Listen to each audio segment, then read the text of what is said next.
Hello friends, আজকে তোমাদেরকে share করব একটা পাপোশ বানানো। তোমাদের বাড়িতে যদি পুরনো কাপড় থাকে, এই পাপোশটা ট্রাই করবে, অনেক সুন্দর দেখা যাবে তোমাদের বাড়িতে। তো এসো, গল্প করতে করতে তোমাদেরকে শেয়ার করি কিভাবে কাটি। তো একটা পুরনো কাপড় নিয়ে এইভাবে গোলভাবে কাটবে। কাটার পর এই যে জয়েন দিবে, জয়েন দেওয়ার পর এইখানে কাটার পর এই যে চক দিয়ে 2 ইঞ্চি ফাঁক করে, এই ফাঁকটা এই জন্য কারণ এই দাগের উপর সেলাই হবে। তো আমার কমপ্লিট হয়ে গেল, এখন কাপড় কাটবো। তো কাপড়টা 5 ইঞ্চি, আমি তো 4.5 ইঞ্চি নিয়েছি। তো তোমরা যত বড় নেবে তত ভালো হবে।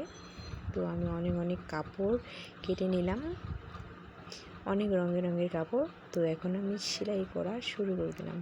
তো বাড়িতে অবশ্যই ট্রাই করবে। যদি বুঝতে কোনো অসুবিধা হয় আমাকে বলবে, আমি এইভাবে ট্রাই করব। বুঝতে যদি কোনো অসুবিধা থাকে তাহলে আমাকে মেসেজ করবে। তো আমি তোমাদেরকে ভালোভাবে বলবো যে কিভাবে সেলাই করে।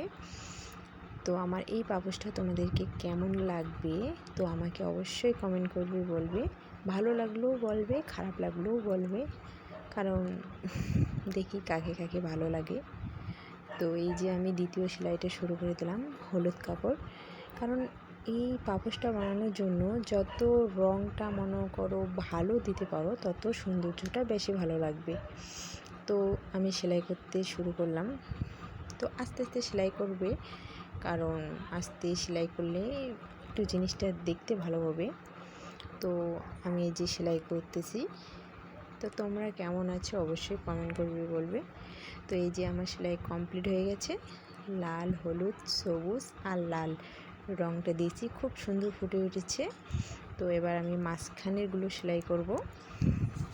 তো মাঝখানে আছে আর 2টা। তো আমি ভাবলাম হলুদ কালারটাই দিই, এটা বেশি ফুটতেছে। তো আবার হলুদ দিয়ে আমি সেলাই করতেছি। তো এভাবে সেলাই করতে যাবে। তো এত গরমের মধ্যে তোমরা কেমন আছো অবশ্যই কমেন্ট করবে। তো এইভাবে আমার পুরো কমপ্লিট হয়ে গেল। তো এখন আমি একটা ছোট্ট কাপড় নিয়ে গোল করে কাটলাম। কাটার পর এই যে মাঝখানে এইভাবে জয়েন দিব, ভাঁজ করে জয়েন দিয়ে মাঝখানে একটু ফাঁকা জায়গাটা আছে, ওটা আমি সম্পূর্ণ করে দেব।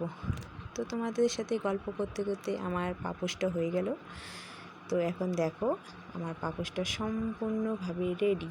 এখন কেমন হয়েছে অবশ্যই কমেন্ট করবে। তো আজকের মনে টাটা, বাই বাই।